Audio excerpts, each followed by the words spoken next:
You may find that you are wanting to list more details about each one of these calls in the call listings table. In order to do that, we are able to go to the button on the left-hand side of our call listings page that says Edit Columns. And clicking on the Edit Columns will bring up a dialog box in which we can select which columns we would like visible and which columns we do not want visible in our call listings table. So those columns that are underneath the Available Columns section are the ones we can add to our table, and those columns that are in the Visible Columns section, those are the ones that are currently present in our table. Let us assume we want to add a new column to our table. To do that, go and select the column that you would like and then click on the 6 dots next to its name. So let us go and select End Time.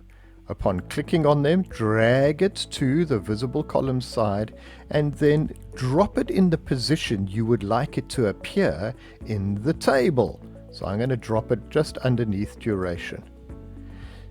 Now End Time will appear in our table.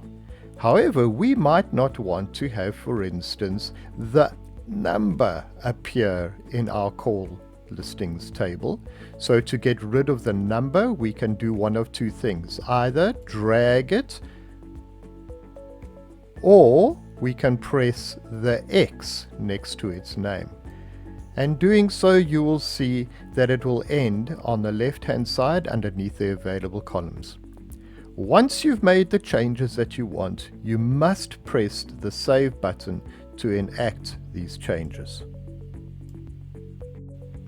You will see these changes have been successfully saved, and immediately you will see that that new column will appear in your table. And here it is, our End Time column. And that number column we had earlier has disappeared.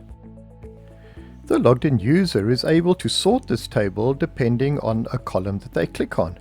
By default, the table is assorted in descending order based on start time.